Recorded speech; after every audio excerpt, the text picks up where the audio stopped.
Hello, sir. This is Mahika. I've heard so many stories about you. For example, that you visited 70 countries.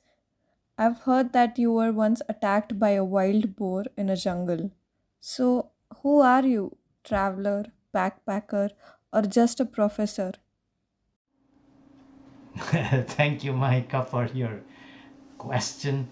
Let me try to focus in on one of those things.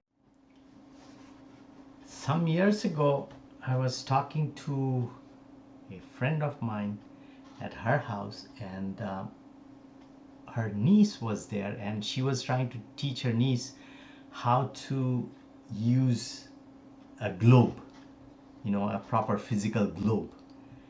And she was not able to make her concentrate on that. So I told that little girl,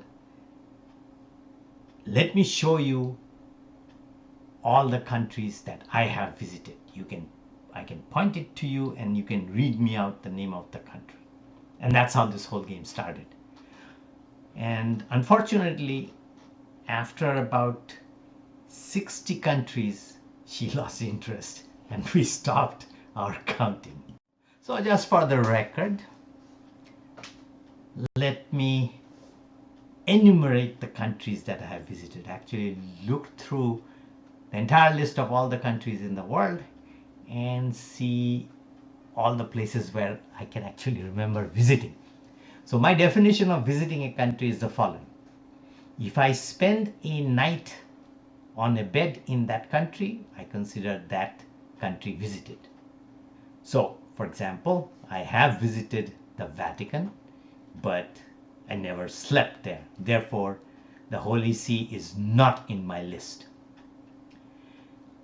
Other countries are in that list. There are few countries that I have not listed in there, um, because I couldn't remember whether I did visit them legally or not. So there are a few countries that I have visited not so legally. So what I mean by that is I have visited, for example, Nepal, but never legally so. I just crossed across the border from Bihar once upon a time, and therefore I visited Nepal but not legally.